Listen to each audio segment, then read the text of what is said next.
Good evening. ठहरो IAS PCS वालों, मुझे दिक्कत हुई, आपको दिक्कत होने नहीं दूंगी।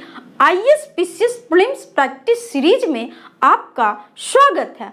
आइए प्रैक्टिस करते हैं। क्वेश्चन नंबर फर्स्ट, नारी शक्ति बंधन विधेयक 2023 किससे संबंधित है? स्टेटमेंट ए, यह लोकसभा एवं राज्यसभा में महिला आरक्षण से संबंधित है। स्टेटमेंट बी, इस विधेयक में एससी, एसटी या फिर ओबीसी हेतु अलग से आरक्षण का प्रावधान किया गया है। स्टेटमेंट सी, इसमें राज्यसभा, पुदुचेरी एवं राष्ट्रीय राजधानी दिल्ली के विधानसभा हेतु आरक्षण का प्रावधान नहीं किया गया है। स्टेटमेंट डी, इसमें महिलाओं हेतु 33% आरक्षण का प्रावधान किया गया है। ऑप्शन नंबर फर्स्ट केवल स्टेटमेंट ए एवं बी। ऑप्शन नंबर सेकंड केवल स्टेटमेंट ए एवं सी। ऑप्शन नंबर थर्ड केवल statement C and option number fourth केवल स्टेटमेंट डी। हमारा सही आंसर होगा ऑप्शन नंबर फोर्थ, केवल स्टेटमेंट डी करेक्ट है, सही है। और statement A, B and statement D incorrect, असत्य है। तो क्यों, आइए समझते हैं। अगर स्टेटमेंट ए की बात की जाए, जिसमें यह कहा गया है कि यह लोकसभा एवं राज्यसभा, जो कि रॉन्ग है, यह राज्यों की विधानसभाओं में महिला आरक्षण से संबंधित है। आपको ध्यान में रखना है। इस विधेयक में एससी, एसटी या फिर ओबीसी हेतु अलग से आरक्षण का प्रावधान नहीं किया गया है, इसलिए स्टेटमेंट बी रॉन्ग हो गया। अलग से आरक्षण का क्या मतलब? संविधान के आर्टिकल 330 में एससी, एसटी के लिए लोकसभा में 131 सीट आरक्षित किया गया है। उन्हीं में से एससी, एसटी की महिलाओं हेतु 33% सीट, यानी उनके कुल सीटों का 1/3 सीट आरक्षित किया गया है, न कि अलग से। ओके, इस विधेयक में राज्यसभा एवं केंद्र शासित प्रदेश पुदुचेरी के संबंध में आरक्षण का कोई प्रावधान नहीं है, जबकि केंद्र शासित प्रदेश दिल्ली के विधानसभाओं में महिलाओं हेतु आरक्षण का प्रावधान किया गया है, इसलिए स्टेटमेंट सी भी इनकरेक्ट हो गया। आपको ध्यान में रखना है, संसद द्वारा पारित करने के बाद यह अधिनियम एक्ट बन गया, जिसका नाम हो गया महिला आरक्षण अधिनियम। आपको ध्यान में रखना है। अधिनियम और विधेयक यानी बिल और एक्ट में क्या फर्क है, जरा उसको भी समझ लेते हैं। जब उसे राष्ट्रपति की स्वीकृति नहीं मिली होती है, तब तक वह विधेयक होता है। लेकिन जैसे ही राष्ट्रपति की स्वीकृति, राष्ट्रपति की मुहर उस विधेयक पर लग जाती है, तो वह अधिनियम एक्ट बन जाता है। आपको ध्यान में रखना है। यह 128वां बिल था, विधेयक था, और अधिनियम की बात की जाए तो यह 106वां अधिनियम था। आपको ध्यान में रखना है। बीपीएससी के द्वारा पूछा गया है कि इनमें से कौन सा संसद में शामिल होता है, तो आपको ध्यान में रखना है संसद लोकसभा, राज्यसभा और राष्ट्रपति के मिलने से बनता है। ओके, यह विधेयक आखिर चर्चा में क्यों था? तो इस विधेयक को पारित कराने हेतु लगभग 27 वर्षों से विभिन्न पार्टियों की सरकार द्वारा कोशिश की जा रही थी, प्रयास की जा रही थी। सर्वप्रथम एच.डी. देवगौड़ा के नेतृत्व वाली यूनाइटेड फ्रंट सरकार के द्वारा 1996 ईस्वी में इस विधेयक को लाया गया। 81वां संविधान संशोधन विधेयक 1996 विरोध के कारण यह पारित नहीं हो सका। उसके बाद अटल बिहारी वाजपेयी जी, मनमोहन सिंह के द्वारा इसको पारित कराने की कोशिश जारी रही, लेकिन यह पारित नहीं हो सका। आखिर 27 वर्षों के बाद महिला आरक्षण विधेयक को पारित कराने में सफलता 2023 में मिली। आइए समझते हैं आखिर लोकसभा एवं राज्यसभा में महिलाओं को आरक्षण देने का क्या औचित्य है। महिला सशक्तिकरण पर बल देते हुए राजनीति में महिलाओं को उचित प्रतिनिधित्व देने हेतु नीतिक रूप से महिलाओं को सक्षम बनाने हेतु एवं महिला कम्युनिटी से संबंधित जो समस्या है उसको सही तरीके से सदन में रखने और उन समस्याओं को उठाने तथा प्रभावी ढंग से दूर कराने हेतु इस विधेयक को पारित कराया गया।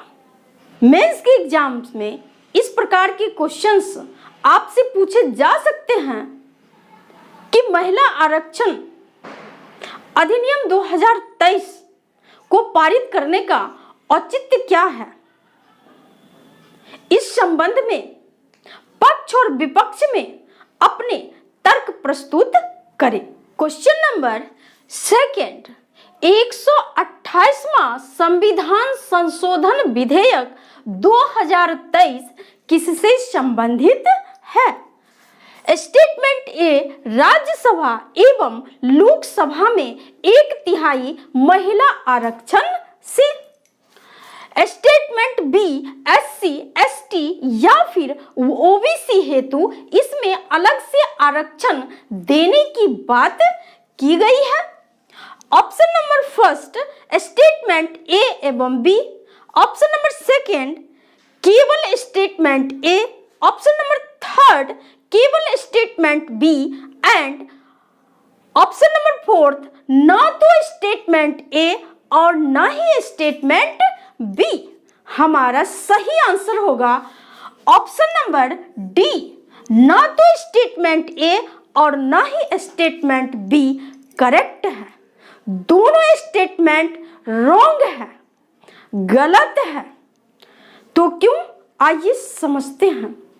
अभी मैं पिछले क्वेश्चन में बात की थी नारी शक्ति वंदन विधेयक 2023, जिसे महिला आरक्षण अधिनियम 2023 के नाम से भी जाना जाता है।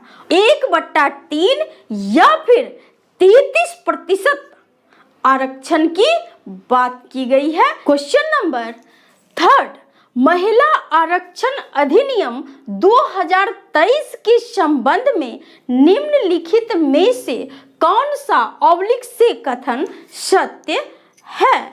ऑब्लिक है।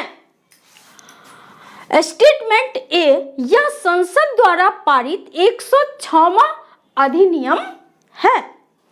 स्टेटमेंट बी इसमें महिलाओं हेतु 33% आरक्षण का प्रावधान 25 वर्षों हेतु किया गया है। ऑप्शन नंबर 1 स्टेटमेंट ए एवं बी। ऑप्शन नंबर 2 केवल स्टेटमेंट ए।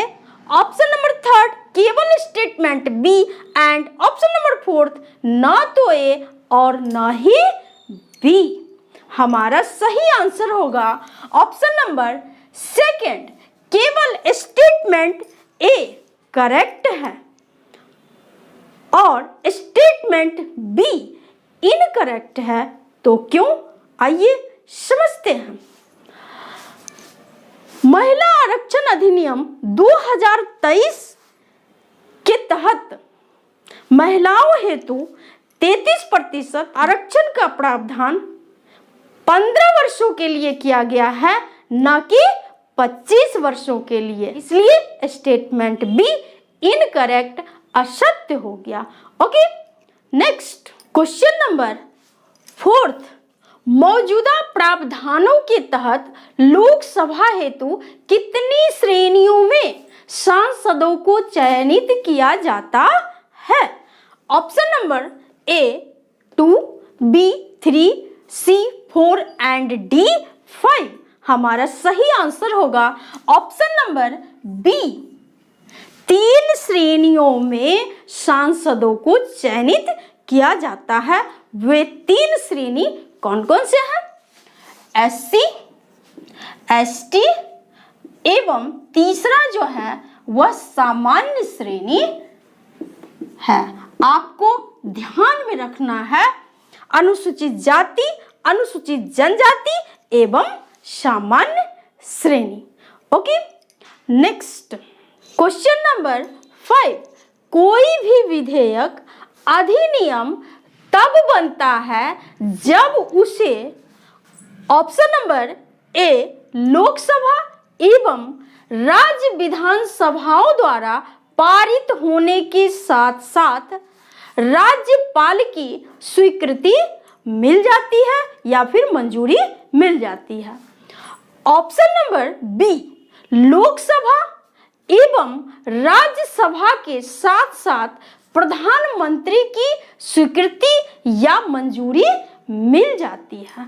ऑप्शन नंबर सी लोकसभा एवं राज्यसभा के साथ साथ राष्ट्रपति की मंजूरी और स्वीकृति मिल जाती है। हमारा सही आंसर होगा ऑप्शन नंबर सी। कोई भी विधेयक अधिनियम तब बनता है जब उसे लोकसभा एवं राज्यसभा के साथ साथ राष्ट्रपति की मंजूरी मिल जाती है, यानी राष्ट्रपति की मुहर लग जाती है उस विधेयक पर, उस बिल पर, तब वह बिल, विधेयक, अधिनियम यानी एक्ट बन जाता है। मैं आपको बता दूं कि महिला आरक्षण अधिनियम 2023 नई जनगणना और नए परिसीमन के बाद ही प्रभावी होगा। आपको ध्यान में रखना है। ओके, मैं कोशिश करती हूं कि हर मुख्य पॉइंट्स को आपके सामने रखूं, प्रैक्टिस करवाऊं, ताकि आपकी समझ से कोई भी मुख्य पॉइंट परे न हो और आप की पॉइंट्स को अपने ध्यान में रखें और एग्जाम में जब बैठे तो सही आंसर करके आए।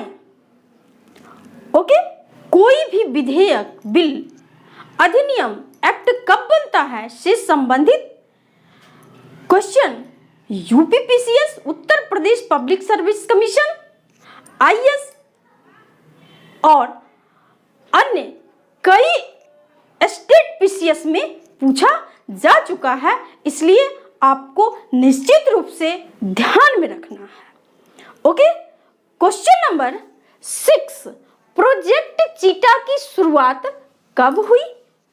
Option number A 2023, B 2022, C 2011 and D 2015। हमारा सही आंसर होगा option number B.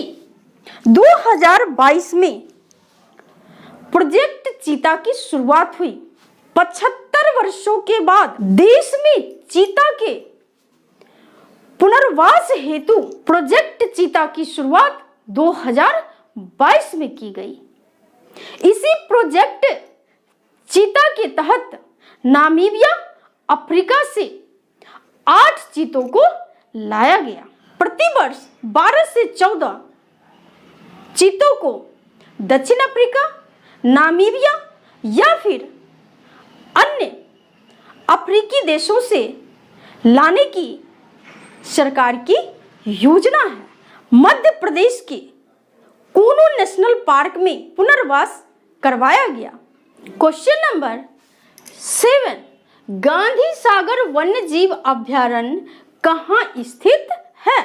Option number A Maharashtra, B Madhya Pradesh, C Gujarat and D Andhra Pradesh. हमारा सही आंसर होगा option number B, Madhya Pradesh में गांधी सागर वन्य जीव अभयारण्य है, जहां पर चीतों का पुनर्वास बनाया जाएगा। अपने कलीग्स को मेरी इस क्लास को शेयर करने का कष्ट जरूर करें, ताकि उन्हें भी मेरे इस क्लास का फायदा मिल सके और वे भी सफलता की सीढ़ियों पर चढ़ सके। बने रहिए। आज के लिए इतना ही। थैंक यू, धन्यवाद।